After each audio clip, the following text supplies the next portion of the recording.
Our next speaker is a community justice advisor with Community Justice Scotland, responsible for increasing knowledge across teams and advising on approaches to strategies, projects and priorities. He's a development officer within the Violence Reduction Unit, involved on various VRU projects, mentoring people with convictions, seeking to recreate their lives and supporting change. Please welcome James Docherty.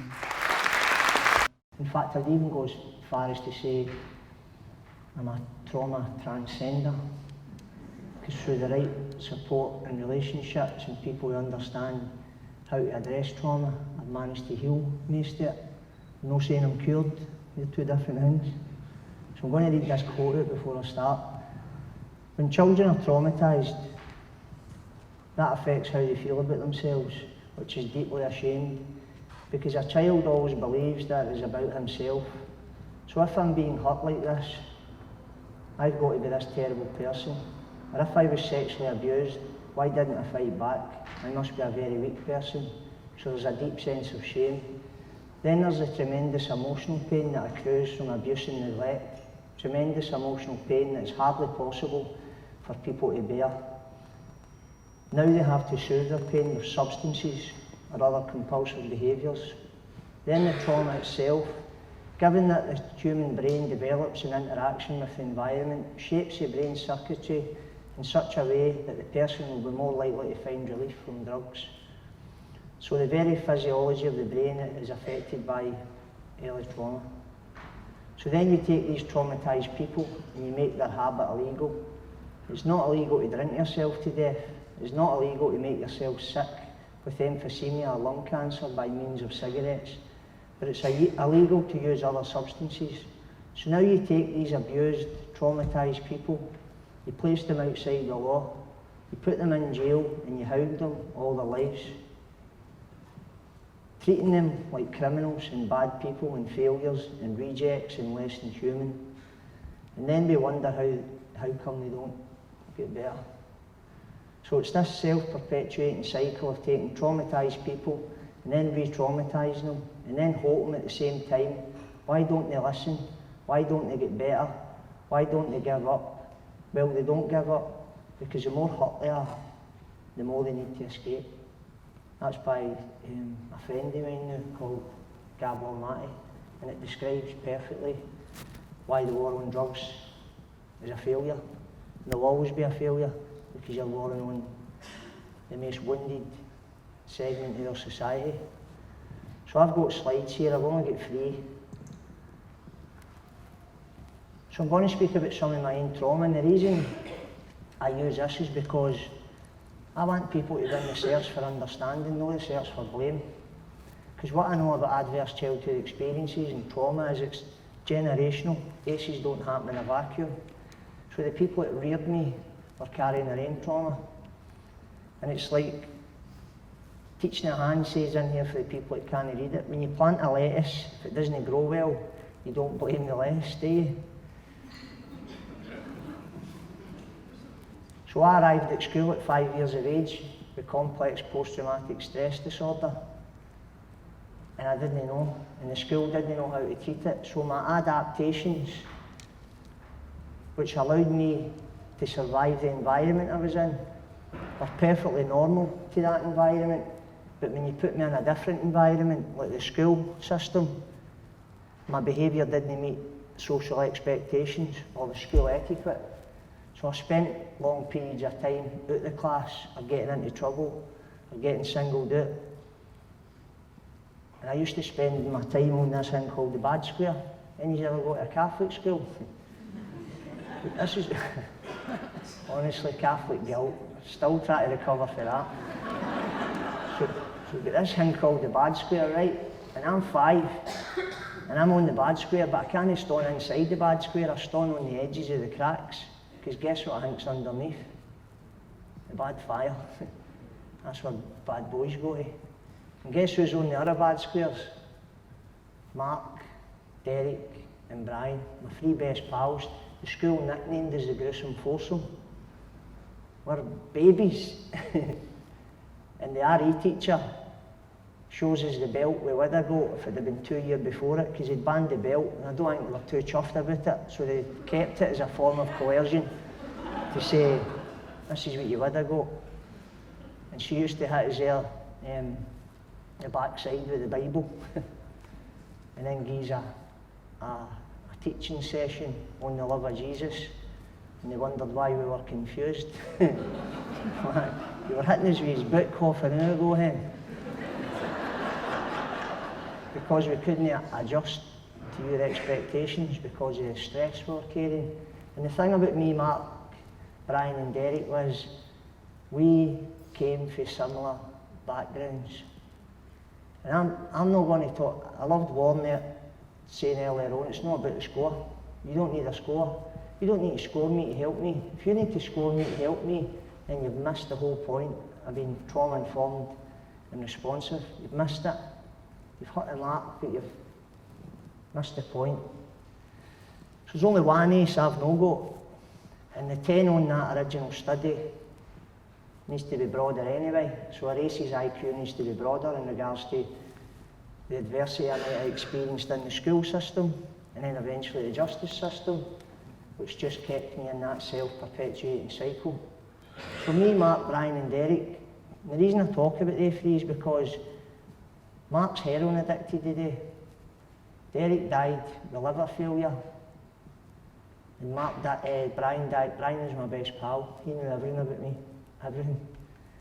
He died face down in his ma's house with a benzodiazepine and heroin overdose. And they boys, I talk about they boys all the time because I want to keep their memory alive. They boys would have done you a good turn before they done you a bad turn. They were the loveliest boys that I ever met, and I'll tell you why I think I made it out and they didn't. So, we picked each other based on our adversity. It's an unconscious thing. We never looked at each other and said, you get an alcoholic man, right, you can run about with me. Or we never done the score. See the score sheet? 9 aces and 8, I don't think I hung about with anybody that was less than a 6. If you were a 3 on that, you were too emotionally healthy to hang about with us. You'd have probably grassed us in. We didn't call it too emotionally healthy, we called it, watch what you're saying in front of him, he'll probably grass you. That's what you're supposed to do when you're a kid, you're supposed to rely on the adult caregivers. But we didn't, so we learned young that you can't trust the adults.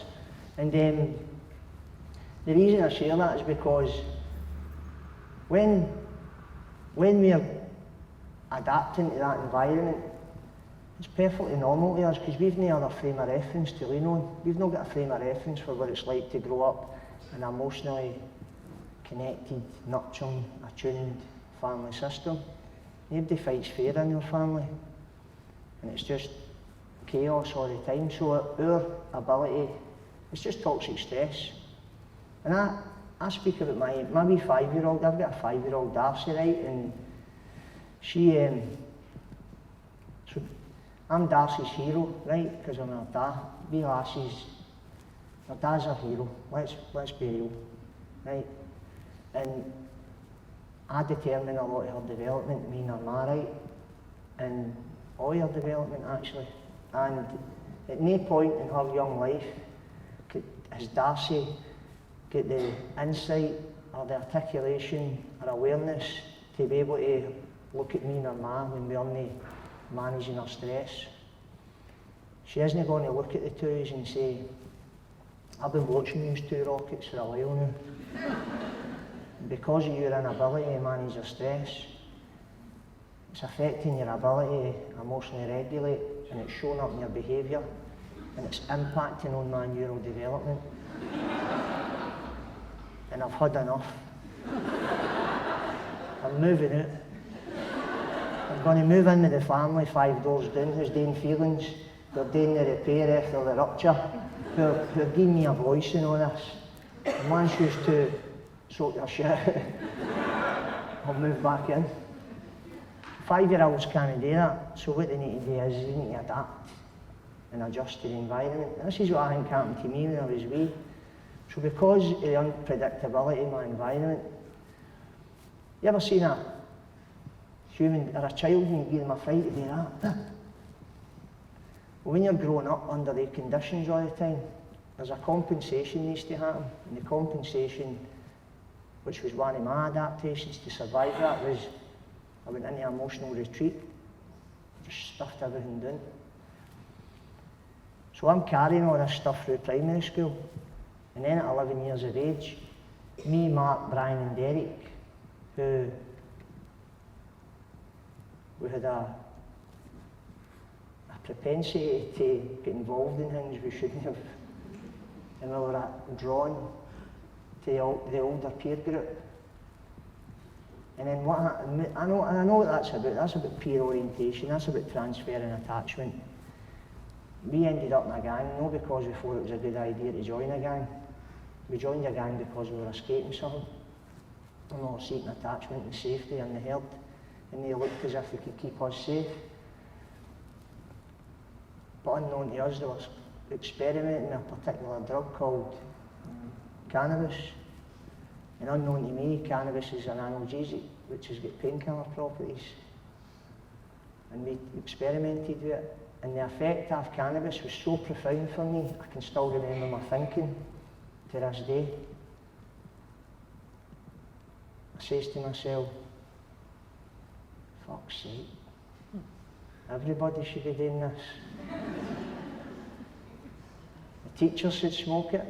The police should smoke it. A social worker should smoke it. My mum and dad should definitely smoke it. Everybody just needs to calm the F down.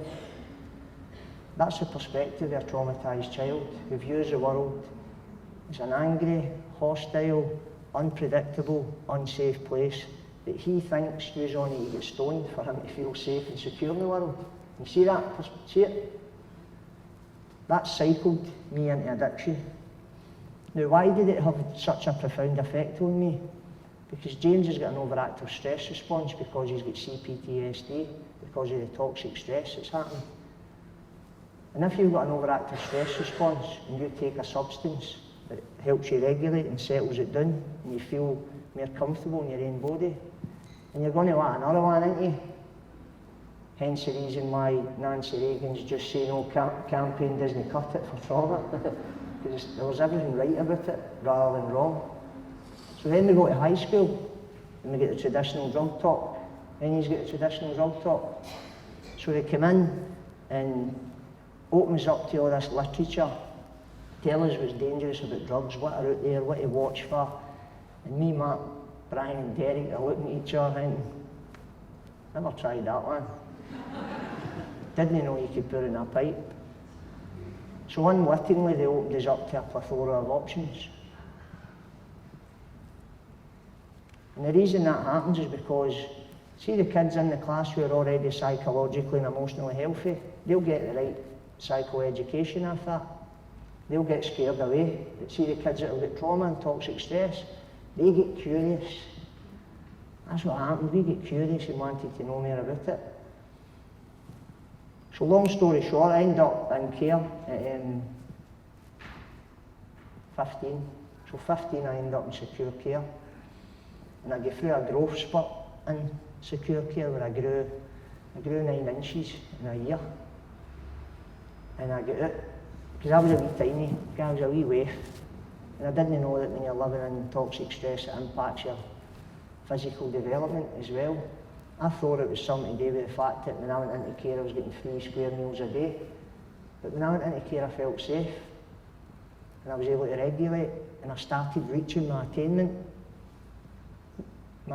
goals. I passed English and all that in there and I didn't know that I could actually do that stuff. Because I played truant for school one time for 9 months and I came back. Nobody even bothered to look for me. And I come back and the teachers weren't happy to see me either. And I spoke about this recently and a girl in the audience says to me, "Do you not remember me, James?" And I knew her face, but I didn't know where Faye, so I didn't know where she was going to go with it. And I was like, maybe I met her in the dancing or something. Man, I know on your face. And, she said, I was in your class at school. This lassie's a teacher now. She says, no, I remember about you the most. The teachers hated you. She went, I remember you came back to school after being away for months, you and Brian, and they weren't even happy that you were back. I says, do you know something? Me and the teachers had something in common. I hated me or not. And if I'm getting the message through the world that you hate me, guess where I'm not going to show up to? The place where I'm supposed to. So because of that dynamic, I end up in care. And I spend a year in there. And I come out. That's a whole nother talk, by the way, the care experience. But it was over and above, it was a positive experience. And I came out of the place and went straight back to my environment where they took me from. And all I done was just adapt back to the survival tools that I needed to cope in that environment. And I ended up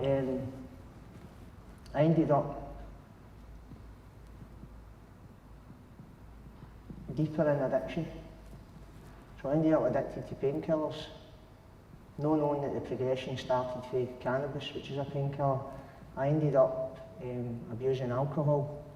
I never ever had the ability to control alcohol for the minute it passed my lips, and I didn't know why. And I found out the reasons for that later on. So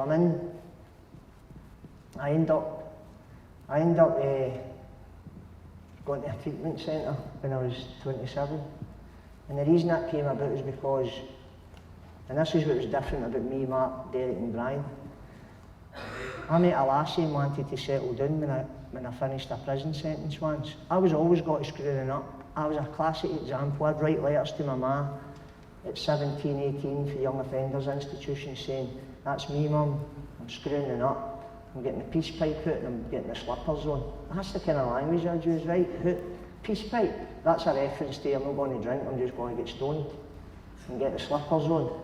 That's what you do when you retire, is it not? I'm meant to be starting life. I was 17 and I couldn't pass a pub in the way out of prison. I didn't know that I was self-medicating trauma and that the need to get relief in the world was that overriding that it would get in the way of the love of my own family. And that's why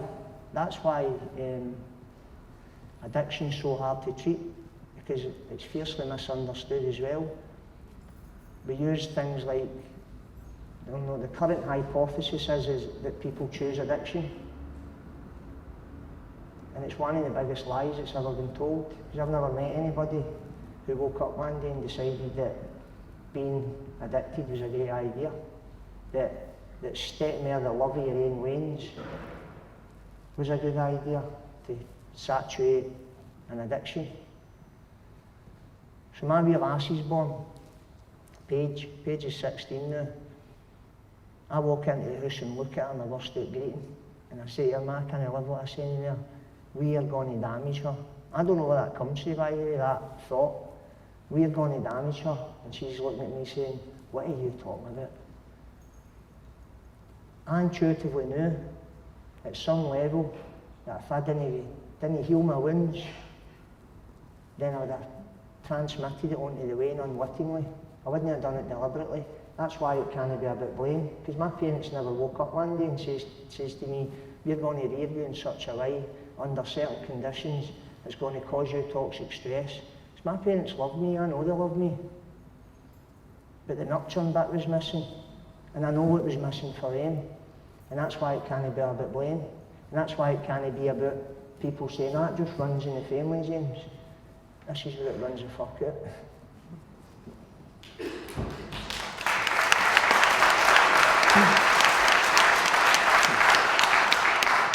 Sorry for swearing, but that's how strong I feel about it. And so I go through a course of action and end up in a treatment centre. I think I've only got a painkiller addiction problem. So I get into this treatment centre and find out I wasn't too happy about it because they detoxed me and I sat down with this therapist and he told me I was emotionally about 12 or 11 because of the dynamic of when you become addicted, you've got arrested emotional development. So I was a 27-year-old boy with an emotional state of a 12, 13-year-old. Hence the reason we intuitively say to people in addictions, you just need to grow up. I wasn't happy to know I was 12, 13. I went, I'm not 12. I reacted like a 12-year-old. I did. I went, I was in the jail after for a wee while. I would have grew up emotionally in there. It's like, looking at me as if I'm mad. And I was. And they noticed in me that I had something else that was running parallel to my addiction. This therapist says to me, James, I'm an addiction specialist. I can help you not use drugs again. But we think there's something else. Would you be open to me getting a therapist in to assess you for trauma? I said, aye, okay. And this woman came in and she diagnosed me and it set me free, honestly. See, when you talk about a proper diagnosis is a liberation, it isn't a limitation. I don't feel limited because I've got trauma. I know what I suffer from, and that's liberating because it allows you to make sense of your internal world. She explains to me the triune brain, Dan Siegel's flipping your lid theory. Any's ever flipped your lid? That way you ever flipped your lid? Have you ever met somebody in the history of flipping their lids who've been able to say to them, right, you flipped your lid, flip it back in, calm down, carry on. And it doesn't happen like that because you're in a biological process.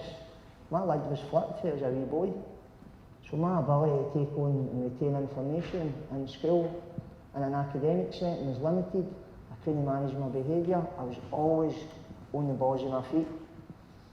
So this therapist asked me if he could do family therapy with my family.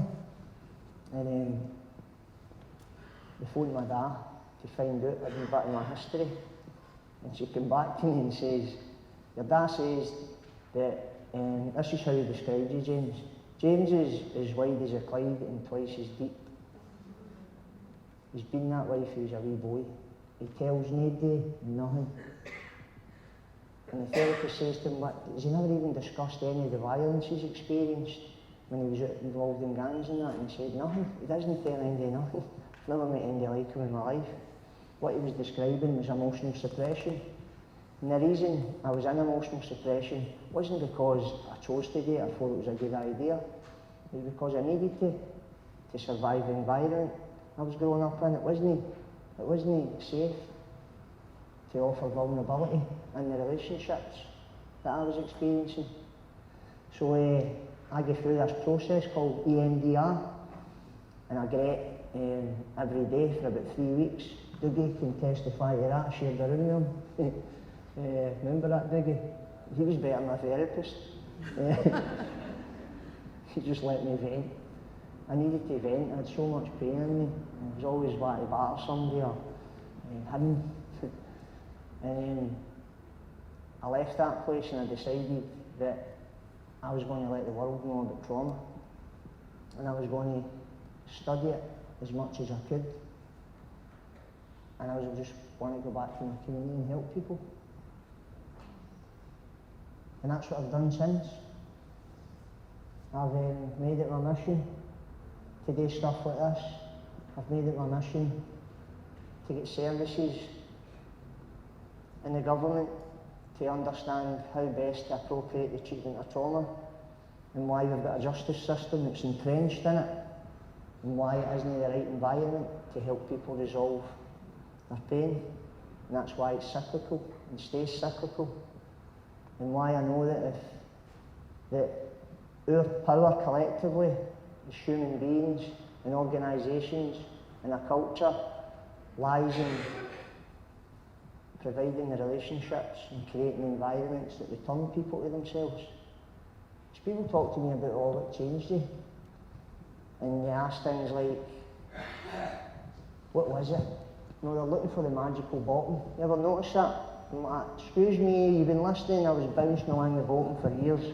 I didn't just hit the bottom for a place of height.